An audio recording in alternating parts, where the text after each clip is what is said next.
Meet Iruda. She's a 20-year-old college student who loves photography and writing.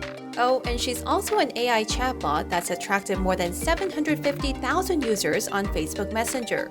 But in just 20 days since her launch, Luda was pulled off the platform after she began using hate speech towards minorities and also talked dirty to some male users.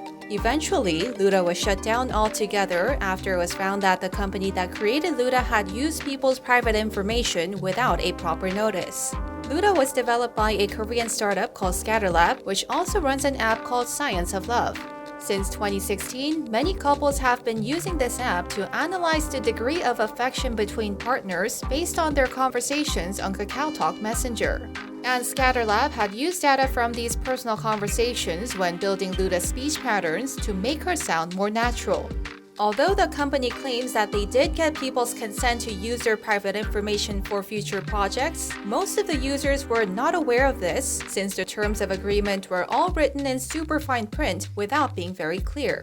This was all exposed when people's names and even their bank account numbers began popping up in conversations with Luda. And now a class action suit is being filed against Scatterlab for violating the Personal Information Protection Act. There's also been a debate over who's responsible for Luda making offensive and sexually explicit comments. Although Scatterlab did apologize for failing to prevent Luda from using hate speech, we can't overlook the fact that she is a deep learning chatbot, meaning the way she talks is directly based on how people talk to her. So is it the company's fault for not filtering out all the offensive wordings in advance? Or is it the people who misuse the bot for some twisted fun? Lee Luda, the former CEO of ride-sharing app Socar, said the company should have taken more preventive measures against hate speech before introducing Luda to the public. He also said he hopes this case would remind developers to consider all the social responsibility and ethics when providing AI services in the future.